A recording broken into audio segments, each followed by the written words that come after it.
하나님 말씀 말라기 3장 7절에서 12절.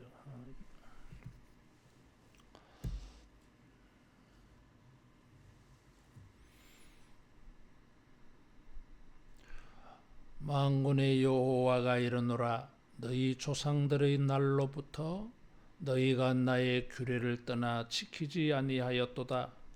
그런즉 내게로 돌아오라. 그리하면 나도 너희에게로 돌아가리라 하였더니 너희가 이르기를 우리가 어떻게 하여야 돌아가리까 하는도다. 사람이 어찌 하나님의 것을 도둑질하겠느냐? 그러나 너희는 나의 것을 도둑질하고도 말하기를 우리가 어떻게 주의 것을 도둑질하였나이까 하는도다. 이는 곧 11조와 봉헌물이라. 너희 곧 온 나라가 나의 것을 도둑질하였으므로 너희가 저주를 받았느니라. 만군의 여호와가 이르노라.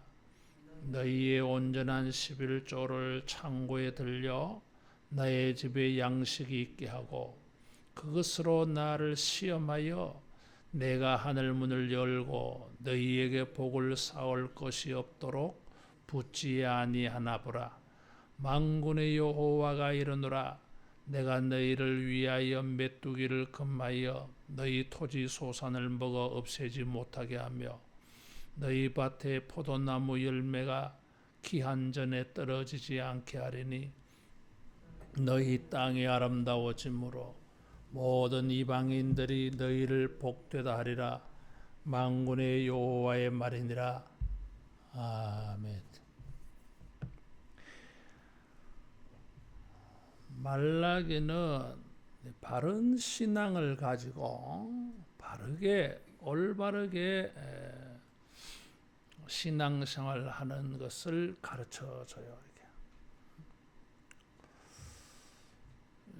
반대는 형식과 외식에 빠지는, 경건의 모양은 있으나 경건의 능력은 없는 이런 신앙에 대해서 경종을 울리고 있어요. 묘하게도 또 이것이 복음서 앞에 있어요. 구약 성경의 마지막이기도 하고 순서가 그런 신학적 의미를 띠지는 아니할 겁니다. 근데 내가 볼 때는 그런 신학적 의미도 있는 것 같아요. 이게 딱 들어가야 될 위치에 있는 것 같아요. 이게. 구약 신앙의 마지막 평가가 어떠냐? 복음이라고 하는, 또 복음의 주인이신 예수님이 오기 전에 그 시대의 신앙의 모습들, 예수님이 오셔서 진짜 갖춰야 될 신앙, 이런 것을 두루 생각해 보면 이 말라기가 있어야 될 위치에 있는 것 같아요. 반복해서 말씀을 드리지만 오늘 우리 시대에 우리의 신앙이 66권 다른 성경의 책들을 통해서도 우리가 도전을 받지만 말라기는 직접적으로 우리에게 말하는 것처럼 보여요. 그래서 말라기를 통해서 우리 신앙의 진정성을 회복하면 좋겠습니다. 이스라엘 백성들의 이 신앙은 잘 몰라요. 자기들이. 그게 문제야. 무엇이 잘못됐는지를 몰라. 오늘 본문에 하나님께서 6절과 관련해서 보면 두 가지를 언급하고 있어요. 하나는 너희들이 변했다. 이상한 방향으로 변했다 이거지. 하나님은 변하지 아니하는데 어떻게 변했느냐? 7절 조상의 날로부터 나의 규례를 떠나 지키지 아니했다. 여기 조상들이라고 말하면 출애굽할 때부터 이런 거죠. 구약 신앙의 완결판으로서 조상들의 날로부터 규례를 떠났어 지키지 않았다.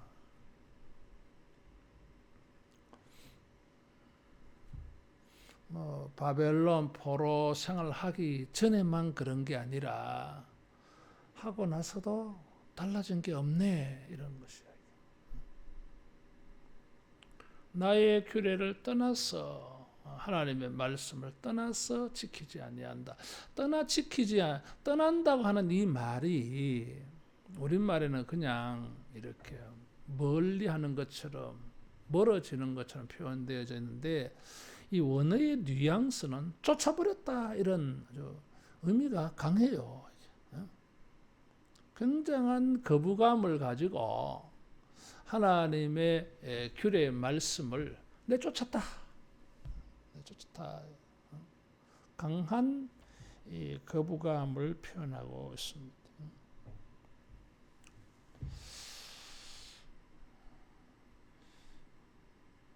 그래서 이 하나님께서 이 규례를 하나님의 율법을 쫓아낸 이것을 가지고 그들이 쫓아낸 것은 규례가 아니라 하나님 자신이라고 연결해서 말했어요. 그게 내게로 돌아오라 그리하면 나도 너희에게로 돌아가리라. 나도 너희에게로 돌아가리라고 하는 것은 하나님이 그들에게서 떠났다라는 것이죠.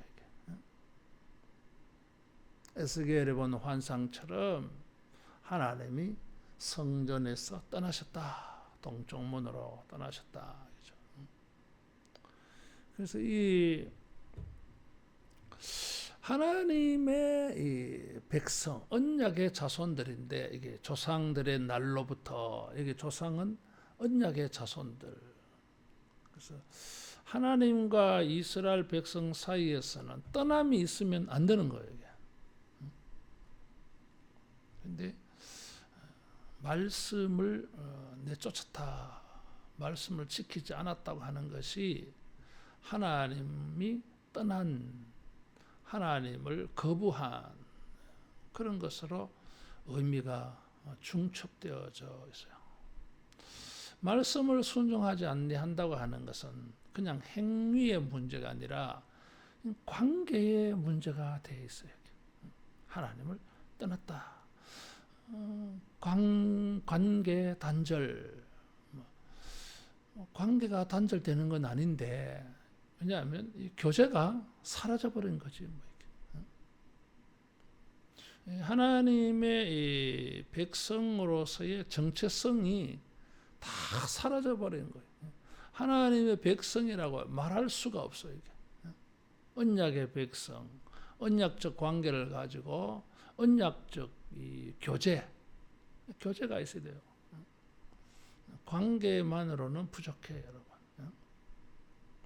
그래서 이 교제가 없다 이거죠. 그래서 하나님께서 돌아오라고 하는 표현은 선지서에서 많이 보는 표현이에요. 그렇다면은 나라가 망하기 전에 심판을 목전에 두고 선지자들이 돌아오라 그랬어요. 그래서 이 돌아오라고 하는 말씀은 위급한 상황이에요. 바벨론의 심판이 임박한 그런 상황이에요. 심판을 전제로 했을 때에 하나님께서 그나마 은혜를 베풀어서 기회를 주시는 표현이 돌아오라. 자, 이런 것이 이런 말을 들었는데 이 사람들은 우리가 어떻게 하여야 돌아가리까 이렇게 말하고 있어요. 이게 이제 문장으로 표현되어져 있으니까 해석하기가 애매할 수 있어요. 이런 것을 언어의 애매성이라 그래요. 문맥이나 그 상황을 고려하지 않고 그 문장만 딱 가지고 보면 잘 우리가 모를 수 있어요. 대학 다닐 때 우리 교수님 이것을 굉장히 강조해서 이렇게 잘 기억되고 있어요. 이리 와 하는 이것이 글로 선언하는 거하고 말로 표현할 때 다르잖아요. 뭐 엄마가 아이에게 이리 와 부르는 거, 뭘 주려고, 혹은 또 뭐 이리 와, 연인들끼리 이리 와 이런 거. 조폭이 길 가는 사람 불러가 이리 와 다르잖아 이게. 그러니까 그래서 이 문맥이나 상황을 고려해야 그 언어를 정확하게 이해할 수 있어요. 그래서 내가 많이 강조하는 것이, 또 내가 많이 의식하는 것이 성경 해석의 문맥의 흐름이에요. 앞뒤 관계, 전후 관계 뭐 이런 거. 아주 내가 그것을 중요하게 생각해요. 여기 우리가 어떻게 하여야 돌아가리까 하는 말은 두 가지예요. 하나는 돌아갈 줄 몰랐어. 돌아가는 방법을 몰라서 이렇게 표현했다, 이렇게 읽혀지기도 하고, 또 다른 하나는 뭘 돌아오라 합니까? 우리가 뭐 떠났습니까? 이런 반문하는 수사의문문. 우리가 뭐 언제 주님을 떠났습니까? 뭐 성전 출입도 열심히 하고 있고, 뭐 재물도 잘 드리고 있는데 뭘 떠났다 그럽니까? 뭐 생뚱맞은 말씀을 하신다 이런 거지. 오순절날 베드로의 설교를 듣고 사람들이 형제들아 우리가 어찌할꼬, 그런 이 뉘앙스가 아니에요 이게. 왜냐하면 지금 말라기 전체에 이런 뉘앙스의 말들이 많거든. 여기 13절에도 보면 너희가 완악한 말로 나를 대적하고도 이러기를 우리가 무슨 말로 주를 대적하나이까 하는도다. 뭐 이런 거. 자기들이 돌아오라 그러니까 왜 돌아가야 됩니까? 뭘 돌아오라고 말합니까? 우리가 어제 떠났습니까? 뭐 이런 식으로. 이게 뭘 말하냐면 조상의 날로부터 하나님의 규례를 지키지 아니하고 하나님이 떠나고 하나님과의 관계가 끊어지고 이런 부분에 대한 문제점을 전혀 몰라요. 자신들이 잘못하고서도 무엇이 잘못됐는지를 몰라. 또 자기들이 정상이라고 생각해. 이건 심각한 거예요. 이게. 심각한 거예요. 이게. 문제의식이 전혀 없어요. 하나님께서 8절에 사람이 어찌 하나님의 것을 도둑질하겠느냐, 너희는 나의 것을 도둑질하고도 말하기를 우리가 어떻게 주의 것을 도둑질하였나이까. 자, 이런 거 위에 반문하는 거하고 똑같아요. 어떻게 돌아갑니까?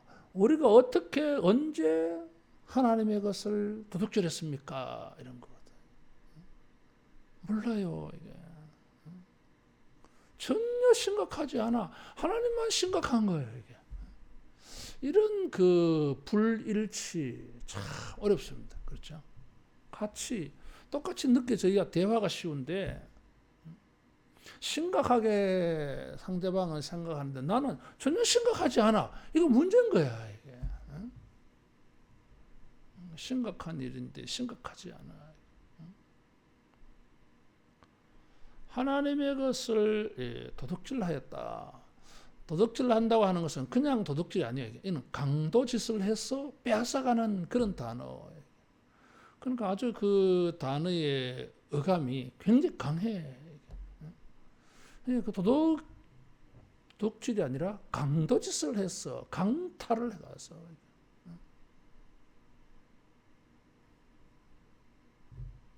그런데도 어떻게 우리가 언제 주의 것을 도둑질했습니까? 모르지.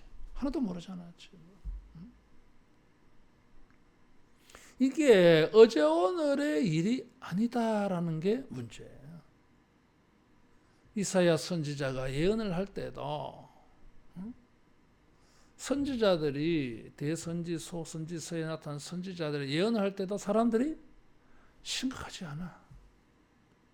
예레미야가 나라가 망하는 상황 속에서 예언을 해도 심각하지 않아.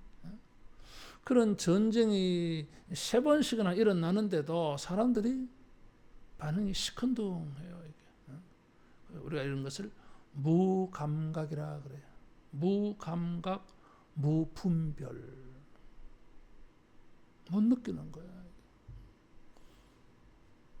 전혀 뭐 문제가 없어. 자기 신앙생활에. 자기 신앙에 아무런 문제점을 느끼지 못해. 그 결과가 뭐예요? 9절에 너희가 저주를 받았느니라.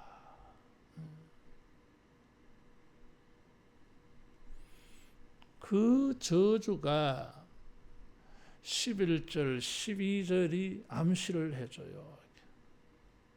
그게 무엇이었습니까? 뭐 여러 가지 있었겠지만은 기근 문제였어요. 하나님의 말씀에 불순종할 때에 저주가 임한다고 하는 것은 레위기 26장이나 신명기 28장에서 말하는데 그 가운데 한 가지가 뭐예요? 기근이에요. 이게. 비를 내리지 않아. 그래서 가뭄, 흉년, 그래서 경제적으로 어려워. 사람이 수고하여도 수고한 만큼의 열매를 거둘 수가 없어요. 하나님이 도와주셔야 될 측면이 전부 닫혀버렸어요. 그래서 이 경제적 저주가 임했어. 그러면 하나님께서 내버려 두시지. 근데 말라기 선지자를 보내어서 돌아오라. 내가 너희에게로 돌아가겠다. 그래서 어떻게 해야 돌아가는 겁니까? 온전한 11조를 10절에 창고에 들여넣어라. 이게 돌아가는 방식이야.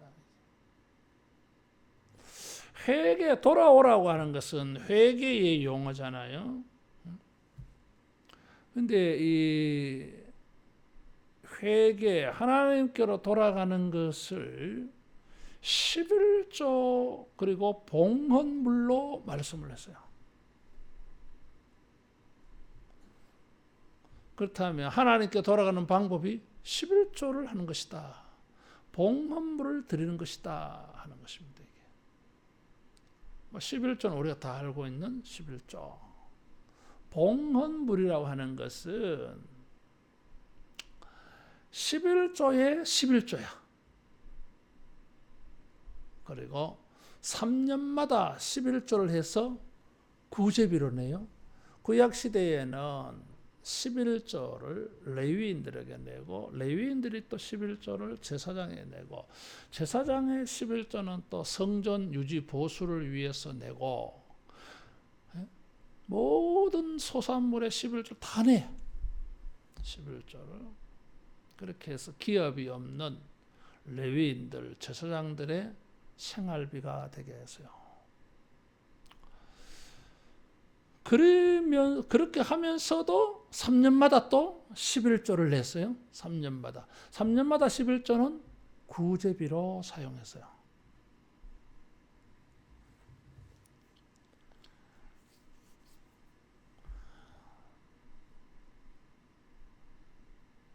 어떤 사람들은 요즘 뭐 헌금 종류가 왜 이렇게 많으냐 그러죠. 그렇지, 많아요.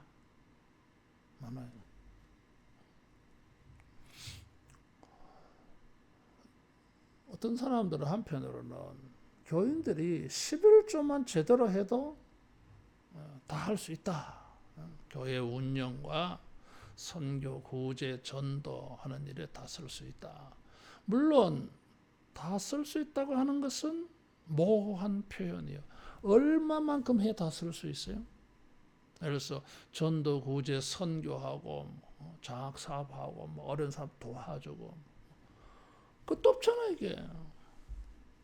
기준이 뭐 있겠어요? 입만 하면 다 충분하다. 그런 거 없어요 이게. 또 어떤 사람들은 신약 시대에 11조가 폐지됐다 또 주장하는 사람도 있어요. 구약에 또 뭐 성경 속에 11조라고 하는 용어가 많이 안 나와. 뭐 아브라함이 멜기세덱에게 11조 바친 것부터 시작해서 심지어 출애굽기 언약책 안에서는 11조라는 용어도 안 나와 여러분. 이게 레위기, 민수기, 신명기에서 나오지. 시내산에서 직접 할 때는 그 단어도 안 나온다는 거잖아요. 근데 그 사람도 또 웃기는 사람이에요. 레위기가 말하고 있어요, 여러분. 레위기는 뭐 저 땅에서 말했나 시내산에서 받은 말씀이지. 11조를 지킨 역사를 보면 잘 안 나타나. 잘 안 나타나요. 이게.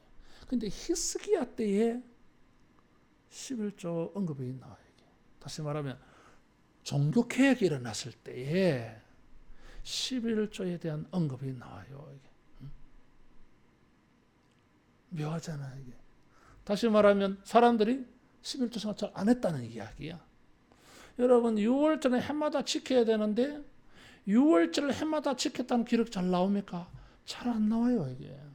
묘하게. 묘하게 그렇게 돼 있어. 신약에 오면 뭐 예수님이 11조 하라는 말씀은 안 하셔도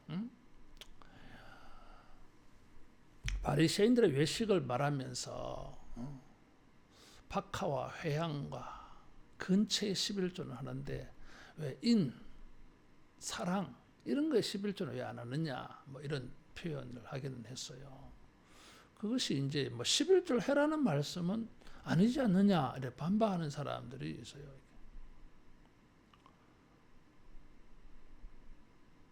히브리서에서도 11조라는 단어가 나와요. 그것은 아브라함이 멜기세덱에게 11조 바친 그걸 언급할 때 11조 단어가 나와. 이게. 자, 그러면 그러면은 11조 뭐 하라고 말 안 했으니까 자유다. 아, 맞아. 자유야, 이게. 자유야, 이게. 근데 자유라고 하는 게 뭐예요? 안 하는 자유는 아니잖아, 이게. 여러분, 신약은 구약이 완성된 거예요. 다시 말하면 신약의 법은 구약보다 범위가 더 커요, 이게. 그렇잖아요, 이게. 눈에는 눈, 이에는 이로 갚으라 하였으나 나는 너희에게 이르노니 원수를 사랑하라 그랬어요. 원수를 축복하라 그랬어요. 이 법이 더 큰 거야, 이게. 그러면은 구약이 율법을 조목조목 이렇게 특정화해서 말씀하셨다고 하는 것은 하나님의 의도를 알아야 돼, 이게. 그런 성경의 성격, 원리에 대해서 잘 모르고 뭐 어디서 주워들은 풍을 가지고 뭐 이렇게 말하는 사람인데 성경에 깊이 있게 살펴봐야 돼. 하나님이 율법을 말씀하실 때는 문자적으로 그것만 딱 하라는 게 아니에요. 이게 미니멈이 있고 맥시멈이 있어요, 여러분. 근데 부정적으로 표현하잖아, 이게. 살인하지 말라. 그럼 살인만 안 하면 됩니까? 욕은 해도 괜찮습니까? 예수님을 나가라 욕하면 안 된다 그래. 그건 살인이라 그래서요. 그럼 뭐예요, 이게? 부정적으로 표현을 했을 때는 그거는 최소한이야. 하나님이 원하시는 율법의 기준은 맥시멈 있어요. 근데 맥시멈 사람들이 수용 못해. 신약에 오면 수용이 돼 이게 왜? 예수님 안에서 예수님의 십자가 은혜로 말미암아 원수를 사랑하라 이런 게 수용할 수 있는 여지가 생기는 거예요. 근데 구약의 시대에는 그게 안 돼요, 여러분. 이게 율법의 시대에는. 11조를 하라 그랬어요. 그 신약의 원리는 뭡니까? 뭐 구약의 원리도 똑같은데 역대상 29장에 다윗이 14절 16절 뭐라고 말해요? 모든 것이 주의 것이다 그랬어. 그럼 11조는 10분의 9는 내 것입니까? 아니야 여러분. 모든 것이 주님의 것이라고 하는 것에 대한 고백이야 이게. 10분의 1로 바쳤어. 원래는 다 갖다 바치고 제사장들처럼 10분의 9를 받아서 내가 살아야 돼. 다 갖다 바쳐야 돼. 제사장이 올 농사 추수한 거 다 내놔야 돼. 월급 다 갖다 바쳐야 돼. 그리고는 제사장이 아이고 수고했어요. 자 10분의 9 줄게. 이거 가지고 살아라. 그렇게 해야 돼 이게. 그래 안 하고 편리하게 그냥 10분의 1 내라는 거지. 그래서 그 11조가 10분의 9에 대한 표현이에요 이게. 그래서 신약은 마음을 다하고 뜻을 다하고 힘을 다하여, 힘을 다하여라고 하는 말이 뭐예요? 돈을 다하여라는 뜻이에요. 이게 마몬. 원어는 돈을 다하여요 이게. 힘을 다하여. 어떤 사람은 성경을 잘못 읽어요. 이게 고린도후서 8장 9장 하나님은 절견 내신 자를 사랑한다. 그래서 이거 뭐 억지로 헌금 하나님 기뻐하지 않는다. 뭔 소리야. 억지로라도 순종해서 내는 것 자체를 기뻐해야지. 그 말씀이 네가 즐거운 마음이 아니면 하지 말라고 주신 말씀 아니잖아. 이게 성찬식 할 때 자기를 돌아보고 떡을 받아 먹으라. 그렇지 않으면 그 떡이 자기가 저주가 된다 그랬어요. 그러면은 겁난다. 떡 먹지 말아야 되겠다. 떡 먹지 못하게 하려고 한 겁니까? 떡 먹게 하려고 주신 말씀이에요 이게. 떡을 먹을 수 있도록 자기를 살피라는 거지. 안 먹으려고 못 먹게 하려고 주신 말씀이 아니지. 그럼 누가 떡을 받아 먹을 수 있어? 그거 하셔야 돼. 신약의 원리는 뭡니까? 전부를 바쳐야 돼요, 여러분. 그래서 10분의 1을 바치라는 소리 안 하는 거야, 이게. 왜 10분의 1을 바쳐? 그래 말라기의 현상이 생기는 거 이게. 10분의 1만 바쳐놓고 자기는 할 도리 다 했다는 거야 이게. 10분의 9는 이건 내 거야. 하나님 노터치야. 그런 게 돼 있어요. 거기에 무슨 청지기 정신이 들어가 있어. 또 주님의 은혜를 생각하면 내 몸도 내게 아니야. 그런 십자가의 주님의 은혜를 생각하면 모든 것이 주의 것이야.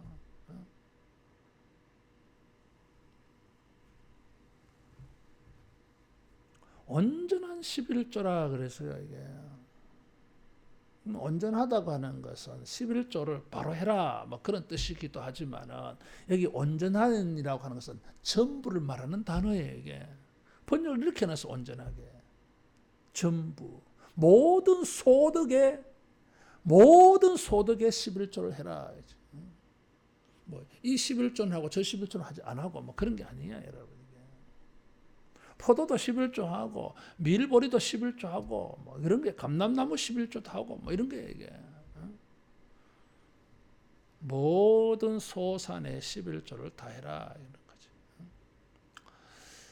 자, 이게 신앙의 원리고 현실적인 원리는 뭡니까?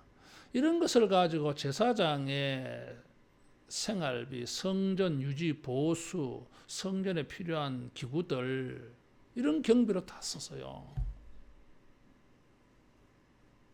느헤미야가 돌아와서 에스라 느헤미야 시대 때는 11조를 했어요. 그런데 느헤미야가 페르시아에 갔다가 돌아와 보니까 사람들이 11조를 안 해. 11조를 안 하니까 레위들이 어디 갔어요? 다 도망가 버렸어. 이 사람들이 먹고 살아야 될 거 아니야. 레위인들이 밖골목 하면서 이렇게 성전 봉사를 못하는 거야 이게. 그러니까 전부 다 도망쳐 버렸어. 그래서 느헤미야가 화가 엄청난 거예요 이게. 말라기 시대하고 이제 겹쳐지는 거예요 내용이. 그렇잖아요. 오늘날도 마찬가지잖아요. 교회 재정이 넉넉해서 전임 사역자들에게 충분히 이런 생활비가 지급되어지고 노후 보장이 되어지고 이러면 뭐 얼마나 좋아요. 그게 안 되니까 뭐 투잡하잖아요. 이게 너무 현실이 되니까 우리 교단에서 투잡을 허용까지 했어요. 이제 심각해지는 거예요, 이게. 걱정이야, 나는.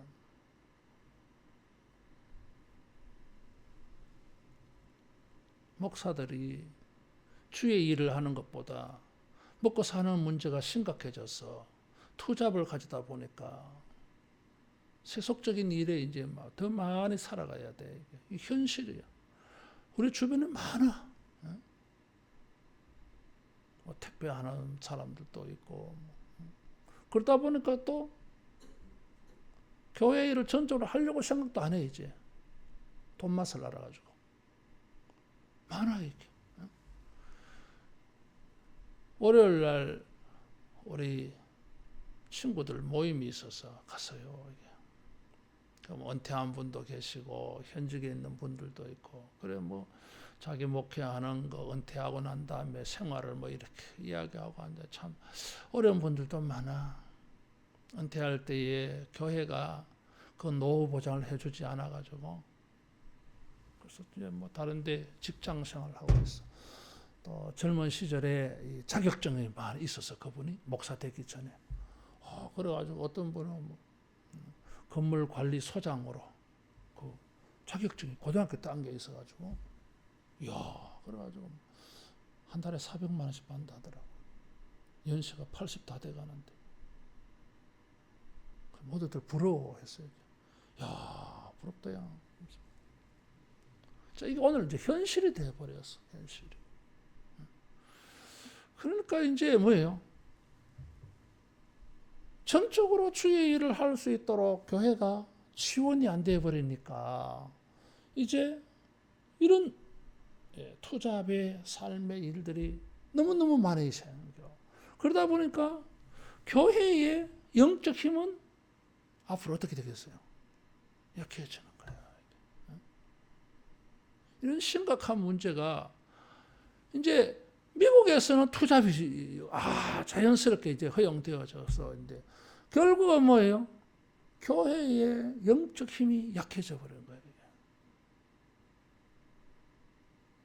한국에 지금 이 현상이 돌아와 버렸어요. 그래서 현실적으로는 뭐 이렇게 이해를 하고 다 공감하고 그래 내가 저 입장 돼도 나도 저렇게 될 거야 뭐 그런 생각하는데 별개로 한국 교회의 신앙의 영적 정체성은 심각한 도전이 되고 있는 거예요. 많아. 이제 느헤미야 시대 때 이런 일이 생겼고 말라기 시대에 이제 이런 일이 생겨버린 거야. 그래서 결국은 하나님이 진노할 수밖에 없는 상황이야. 그래서 레위인들이 왜 성전 봉사를 하지 못하게 이런 세상 만들어 버렸느냐. 성전은 있는데 성전 일꾼들이 없어. 그래서 지금 강하게 책망한 거예요. 그래서 오죽했으면 너희가 저주를 받느니라. 그래서 자 여기 이제 우리가 생각해 봐야 될 게 단순히 11조 문제만이냐 이거지. 결국은 이런 자 보세요. 돌아오라. 돌아가는 게 뭡니까? 11조야. 아주 뭐 특수한 구체적인 것으로 말해버렸어요. 레위기가 왜 이런 문제를 언급하냐. 왜 신앙생활이 말라기 시대의 공동체의 신앙이 왜 이렇게 수준 이하가 돼버렸겠느냐라는 것이지. 왜 그렇게 됐겠어요? 제사장들 레위인들이 자기 역할을 못했다는 거지. 이게 못한 거야. 이게. 제사장들의 역할은 무엇입니까? 제사를 집례하고 하나님의 율법을 가르치는 거예요. 레위인들의 직무야 이게. 이것을 전적으로 못해. 전적으로 못하니까 백성들은 어디 가서 이것을 배울 것이며 뭐 안다고 해서 이게 하지 않잖아 이게. 그 아는 것을 실천할 수 있도록 독려하고 격려하고 책망하고 훈련하고 이끌어가고 밀어주고 이러는 사람이 없어. 너무 자유스러운 거야. 그럼 뭐 신앙 떨어져 버리지. 형식적이 돼 버리지.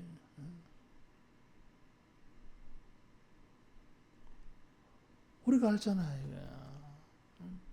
누군가 내 곁에서 나를 좀 체크하며 나를 지적질을 해주며 나를 좀 책망해주며 나에게 교훈해주며 끌어주는 사람이 필요해. 인간들은 자기 혼자 잘 안 돼요 여러분. 그래 내버려두면 막 그냥 형식적으로 흘러가 버려. 그런 사람이 있어야 되는데 그런 사람이 있으려면은 온전한 11조가 드려져야 해서 사람들이 주의 종들이 많아야 되는 거야 이게. 그래서 뭐요, 얼마나 많은지 교인 하나에 교육자 하나부터가 막 개인 교사. 그래야 나의 신앙이 늘 체크되어지고 훈련되어지고 이렇게 해야 그 공동체가 영적으로 건강한 공동체가 되지 않겠느냐. 근데 이런 모든 것들이 잘 돌아갈 수 있는 고리가 잘못되어 버렸어. 헌금 문제였어요. 여러분 우리가 헌금하는 것이 단순히 헌금이 아니라 교회가 하는 일이 유지되고 교회에 헌신한 사람들이 마음껏 전적으로 주님이 일을 하게 하고 평생 그렇게 헌신하게 되는 일인 줄 알고 우리가 온전한 11조 생활 할 수 있기를 바랍니다. 11조가 봉헌물이라 그랬어요. 그래서 어떤 사람들은 봉헌물을 오늘날에 적용해서 여러 가지 제목의 목적 헌금들이라고 표현을 하기도 해요. 다시 말하면 헌금이 무슨 이 항목 저 항목 이런 저런 내용 이유로 헌금하는 것이 많아야 된다라는 것을 보여줘요. 11조만 하는 것이 아니라 하나님의 나라와 의가 이루어지는 일에 필요하겠다. 필요하겠다. 우리가 주님의 이름으로 우리가 하나님을 섬길 수 있는 일들이 너무너무 많아요. 너무너무 많아요. 참 이 마음이 좀 편치 않더라고. 그 어려운 은퇴한 목사님들 이렇게 보면서 좀 도와주고 싶었는데 그냥 오려고 하니까 얼마나 마음이 불편한지 그렇더라고요. 짐작이 가거든. 언젠가 CTS 그 가서 설교 한번 해달라고 해서 하러 가는데 그 CTS 목사님이 목사님 우리 좀 도와주세요 그러더라고요. 그러면서 하시는 말씀이 주일날 자기 교회에 가지 못하는 은퇴 원로 목사님들이 CTS 와서 같이 예배한대요. 주일날 한 800여 명. 그럼 식사를 제공한대요. 근데 어떤 분들은 비닐봉지, 검은 비닐봉지를 내놓는데 여기 밥하고 반찬하고 좀 더 담아주면 안 되겠느냐고. 여러분 그분이 목사였어요. 일평생 목사로서의 그 존귀한 신분을 가지고 살아야 되잖아요. 폐지 줍는 목사님들 이야기 들어보셨어요? 폐휴지 줍는 원태 목사님들.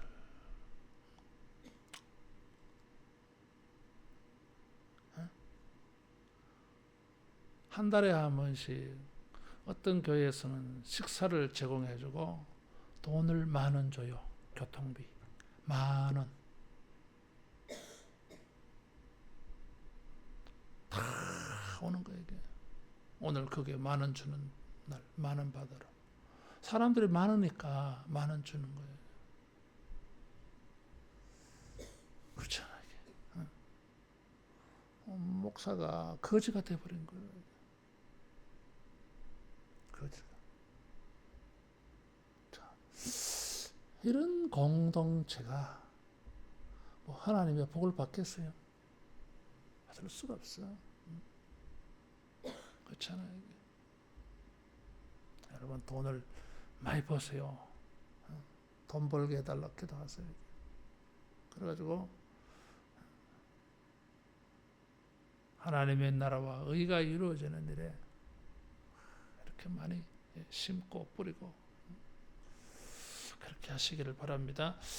11조와 봉헌물로 이걸 이제 안 했어. 그래서 하나님이 이것을 빼앗아갔다 그래서 이건 내 건데 너희들이 빼앗아갔다 그래서요. 강도지 되갔다. 그래서 너희들이 저주를 받아서 기근 문제에 생긴 거예요. 그래서 그때 사람들이 이런 말을 한 거예요. 이제 왜 11조 안 합니까? 하니까 어려워요. 이해가지 어려운데 근데 11조를 하려고 하니까 어렵지. 어려워서 다른 거 안 합니까? 다 해요, 여러분. 우리 다 하거든. 근데 헌금하는 거 이거는 안 하고 싶은 거예요, 이게. 빚내서라도 자기 하고 싶은 건 하면서 헌금하려고 하는 거는 잘 안 되는 거지, 이게. 진짜 하나님이 귀한 분 맞느냐 이거지. 아니야. 하나님은 만홀히 여김을 받지 않는다 그랬어요. 심은 대로 거둔다 그랬어요. 그런 거 아니지. 하나님을 그렇게 대우할 수는 없잖아. 여러분 내가 어렵다고 해서 도둑질하고 강도짓 하면 허용됩니까? 안 돼요, 이게. 아무리 어렵다 할지라도 도둑질하고 강도짓 하는 것은 범죄라고 다루어 취급되어져요, 이게. 응? 지금 그런 상황이거든. 어려워도 11조 해야 돼, 여러분. 봉헌물을 드려야 돼, 이게. 다른 데 다 쓰고 헌금 말라 하니까 돈이 없으니까 어렵습니다. 그러잖아요.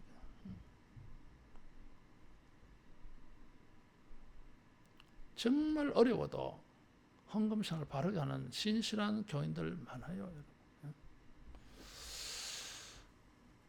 진짜 회개는 뭐예요? 주머니가 회개해야 된다. 감리교회 창시자 요한 웨슬레 목사님이 한 말이에요. 진짜 회개했느냐? 그러면 헌금부터 제대로 해라 이거지. 아니면 그건 가짜야. 왜냐? 사람들이 제일 중요하게 생각하는 게 돈이거든. 돈을 보면은 그 사람의 진실성을 보여요. 이게. 돈이 오죽했으면 인격이라고 말했을까? 그렇잖아요. 다른 건 뭐 다 할 수 있어요. 진짜 자기가 중요하게 귀하게 여기는 것을 가지고 하느냐 못하느냐 그게 진정성이 보이는 거지. 오죽했으면 예수님께서 불의의 제물로 친구를 사귀라 그렇게 말했을까요? 돈으로도 못 가요. 천국은 돈으로 가는 나라가 아니야. 믿음으로 가 이게. 근데 그런 믿음의 진정성이 이 본문은 11조가 봉헌물이라고 말하고 있어요. 회개의 진정한 모습이 11조와 봉헌물이라고 말하는 거예요. 우리의 가장 소중한 것으로 우리 신앙이 증명되는 이런 온전한 신앙이 되기를 바랍니다. 나를 시험해보라. 하나님 시험하면 안 돼요, 이게. 근데 뭐 특이하게 시험하는 게 나와, 이게. 뭐 기도원도 하나님을 시험을 했어요, 이게. 양털을 가지고. 하나님을 시험하지 말라 그랬어. 마귀가 시험했거든. 시험하지 말라. 근데 여기 시험해보라 하는 건 뭡니까? 이 하나님의 신실함 이것을 확인해봐라 이런 거지. 알아가봐라 이거지. 하늘에 창을 열었어. 하늘에 문을 열었어. 문이라고 하는 창문을 말해요. 어떤 사람은 11조인데 뭐 하나님이 그렇게 안 부어주던데요. 이게 비유적 표현이에요. 이게 하늘에 창을 여서 복을이라고 하는 것은 비를 내리는 걸 말해요. 하늘을 열어서 비를 내리는 걸 말해요. 이게. 그래서 그 11절에 소산 문제가 나온 거예요. 비유적 표현이야. 그러면은 이 무슨 말이에요? 이게? 땅에서 수고하는 것이 하늘이 응답하도록 비를 내려주고 뭐 그런 하나님이 도움을 베풀어 준다는 거잖아. 내가 수고하는 것이 소득이 될 수 있도록 하나님이 도와주신다는 거잖아. 이게. 응? 하나님의 도움이 있다는 거잖아. 이게. 그걸 가지고 어떤 사람은 하늘에 돈 봉투가 떨어지는 것으로 생각해. 이게. 그런 거 아니에요. 이게. 묘한 것은 하늘에서 문을 열고 비를 내리는 것을 복을 쌓을 것이 없도록 그랬어요. 비를 내린다고 하지 않고 복을 내린다고 하지 않고 복을 쌓을 것이 없도록 부어준다 그랬어요. 이게 하늘에서 부어지는 복은 뭐요? 비를 말해요. 이게.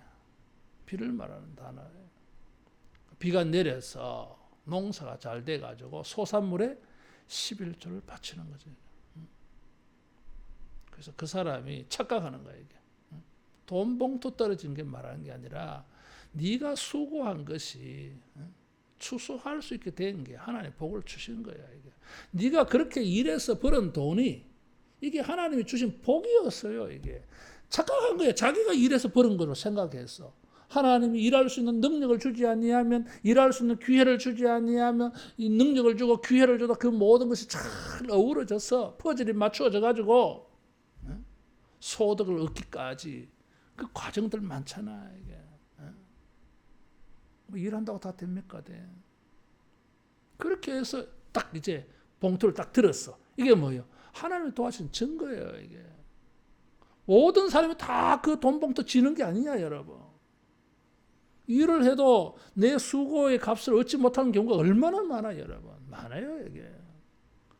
얻었다는 자체가 하나님 주신 복이요. 자, 그런 복이 쌓아지도록 11절에는 메뚜기를 금하여 토지 소산을 먹어 없애지 못하게 할 것이며, 메뚜기는 무시무시합니다, 여러분. 메뚜기 자. 밭에 포도나무 열매가 기 한 잔에 떨어지지 않게 하려니 따기 전에 익기 전에 떨어지면 끝나는 거지 뭐. 태풍 불어서 과일이 떨어졌을 때 그 농부들이 뭐 기가 막히는 거예요. 한 해 농사 끝난 거야. 마음에 그냥 막 무너져 버린 거예요. 그래서 TV에 나와서 그 한마디 하는 거 보면 막 가슴이 울컥울컥해요. 막 불쌍한 마음이. 내가 아마 저런 일 당한 것 같아. 절망의 마음이 스며들잖아요.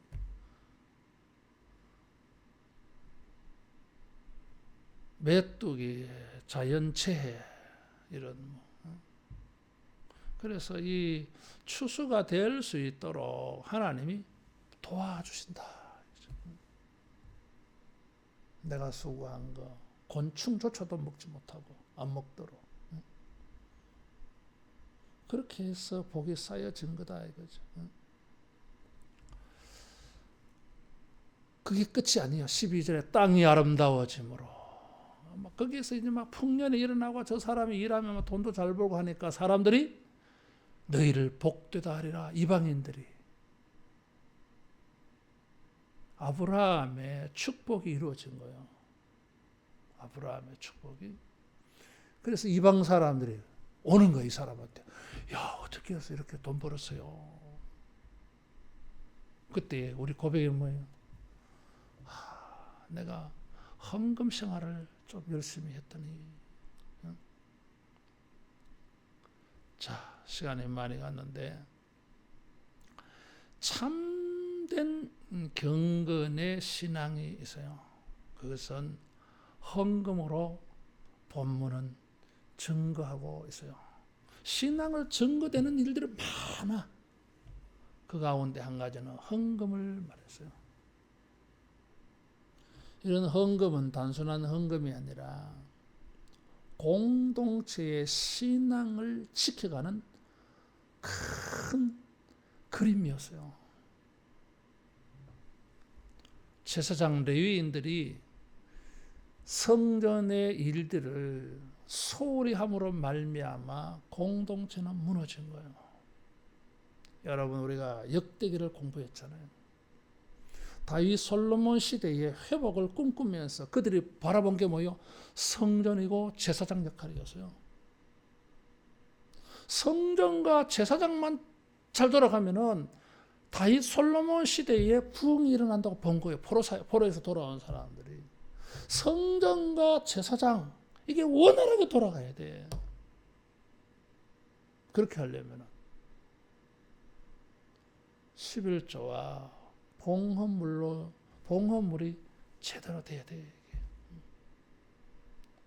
단순히 물질적인 차원이 아니라 하나님의 교회, 공동체의 신앙을 세워가는 중요한 연결고리다. 여러분, 우리가 이것을 기억하고 열심히 일하고 또 하나님이 주신 복을 가지고 넘치도록 헌금을 해서 우리가 하나님의 도우시는 은혜를 입고 물질로도 복을 받고 명예도 얻고 존귀한 이름을 얻는 우리 모두가 되기를 축원합니다. 기도하겠습니다. 자비하신 예수님, 모든 것에 부여하시면서 우리를 위하여 가난하여 지시기까지 주님 자신을 바치셨음을 기억합니다. 우리도 열심히 수고하면서 온전한 11조와 각종 봉헌물로 주님을 섬겨서 하나님이 우리에게 복을 삭게 해주시는 것을 체험하게 하여 주시고 또 많은 사람들에게 이 헌금의 믿음의 원리를 전도할 수 있는 간증자들이 다 되게 하여 주시옵소서. 예수님 이름으로 기도하옵나이다. 아멘.